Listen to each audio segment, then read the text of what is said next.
इस एंगल से लेना दक्षिणं च विधिमादितः भारतम यस्तनामः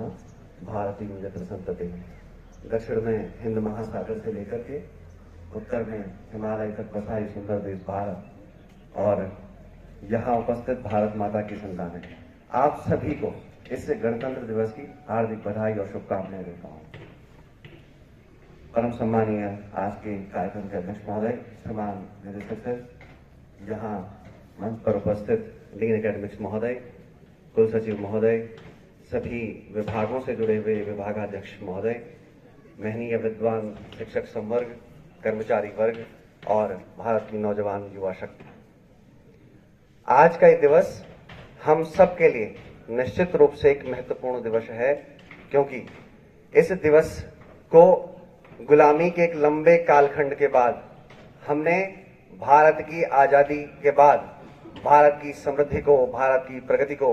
दुनिया के राष्ट्राध्यक्षों को बुला करके दिल्ली के लाल किले पर एक कार्यक्रम के माध्यम से हमें बताने का प्रयास करते हैं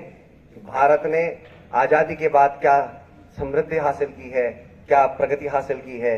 क्या ताकत भारत की समय दुनिया में बढ़ रही है। इस दिवस को हम दुनिया के समक्ष बताने का प्रयास करते हैं। आदरणीय अध्यक्ष महोदय, मैं आज के इस व्याख्यान की शुरुआत यहाँ इलेक्ट्रॉनिक्स एंड कम्युनिकेशन विभाग में एक असिस्टेंट प्रोफेसर हैं, उनकी बात से करना चाहता हूँ। मेरे प्रत्येक संबोधन के बाद इलेक्ट्रॉनिक्स एंड कम्युनिकेशन डिपार्टमेंट के असिस्टेंट प्रोफेसर अनुज होने के नाते मुझे बार बार ये टोकते हुए समझाते हैं कि आप बोलते तो अच्छा है, लेकिन आपके विचारों में समाज के दलित, शोषित, पीड़ित, वंचित, समाज के अंतिम तबके से आने वाले लोगों का प्रतिनिधित्व भी होना चाहिए। मैं आज इस मंच के माध्यम से उन्हें और आप सबको ये आश्वस्त करते हुए कहता हूं कि जब तक प्रकृति हमें दायित्व देगी, जब तक संस्थाएं हमें बोलने का अवसर देंगी, तब तक ये आवाज सदैव समाज के दलित, शोषित, पीड़ित, वंचित, समाज के अंतिम तबके से आने वाले लोगों के लिए सदैव बोलती रहेगी। ऐसा मेरा आप सबको आश्वासन है। आदरणीय अध्यक्ष महोदय, ये मंच इस बात को कहने के लिए कि समाज के दलित, शोषित, पीड़ित, वंचित वर्ग से आने वाले लोगों की बात कहने के लिए मंच सबसे अच्छा इसलिए है क्योंकि यहाँ पढ़ाने वाले अधिकांश असिस्टेंट प्रोफेसर सामान्य पृष्ठभूमि से आते हैं। यहाँ प्रशासनिक संवर्ग से जुड़े हुए अधिकांश प्रशासनिक संवर्ग के अधिकारी संवर्ग सामान्य पृष्ठभूमि से आते हैं। यहाँ जुड़े हुए अभ्यर्थी हमारे अधिकांश सामान्य पृष्ठभूमियों से आते हैं, और जब यहाँ की कक्षाओं में सामान्य पृष्ठभूमि से जुड़े हुए शिक्षक, सामान्य पृष्ठभूमि से जुड़े हुए अभ्यर्थियों का एक समन्वय हमें देखने को मिलता है, वही भारत की समृद्धि, भारत की प्रगति, भारत की उन्नति का आधार है। और यही विचार आने वाले समय में इस देश को एक नई दिशा देकर के रहेगा। आदरणीय अध्यक्ष महोदय, इसलिए इस बात को इस मंच से कह पाना कि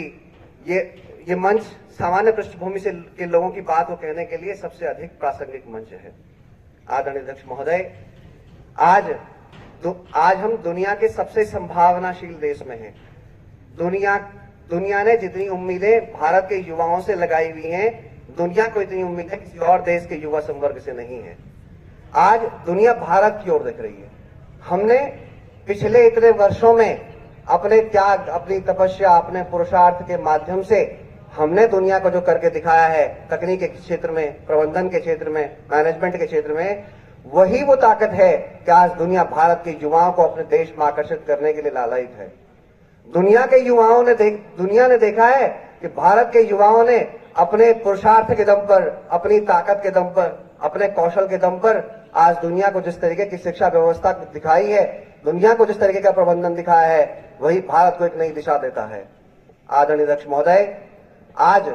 भारत की ताकत दुनिया इस बात से आकलित कर सकती है कि जब हमारे देश का एक सामान्य पृष्ठभूमि से निकला हुआ युवा जब गूगल हेडक्वार्टर पहुंचता है तो सुंदर पिचाई बन करके निकलता है। हमारे देश का कोई नौजवान जब माइक्रोसॉफ्ट ऑफिस पहुंचता है तो वो सच्चा नडेला बन करके निकलता है। हमारे देश का कोई युवा संवर्ग जब हमारे देश के सामान्य परिवार से गई हुई एक बेटी जब अमेरिका के राष्ट्रपति चुनाव में निकलती है तो उपराष्ट्रपति बनकर के कमला हैरिस के रूप में हमारे सामने आती है। हमारे देश के संस्कारों से पढ़े हुए एक परिवार का बेटा जब यूनाइटेड किंगडम के चुनाव में खड़ा होता है तो वही आज यूनाइटेड किंगडम को एक बड़ी विकट समस्या से निकालने के लिए यूनाइटेड किंगडम के प्रधानमंत्री के रूप में कार्य कर रहे हैं। और यही सामान्य पृष्ठभूमि से निकला हुआ अभ्यर्थी, यही सामान्य पृष्ठभूमि से निकले हुए शिक्षक दुनिया को आज ये बताने का प्रयास कर रहे हैं और हमारी संस्था में खड़े हुए प्रत्येक अभ्यर्थी इस बात से सीख सकता है कि अगर सामान्य पृष्ठभूमि से निकले हुए युवाओं ने आज दुनिया की सिलिकॉन वैली में जो करके दिखाया है, हमारे यहाँ पढ़ रहे युवा भी वो सब कर सकते हैं। इन्हीं सामान्य परिवार से निकले हुए वो लोग भी हैं। आदरणीय अध्यक्ष महोदय, जब हम इन विचारों के साथ निरंतर आगे बढ़ने का संकल्प करते हैं तो हम ये मान करके चलते हैं कि दुनिया जब प्रगति के रास्ते पर होगी तो हम भारत का युवा ही उसे दिशा निर्देश दे रहा होगा, भारत की शिक्षा व्यवस्था ही उसे एक नए रास्ते पर लेकर के जाने का प्रयास करेगी। और ये सब अगर संभव है, इस संभावना को अगर देखने की किसी में ताकत है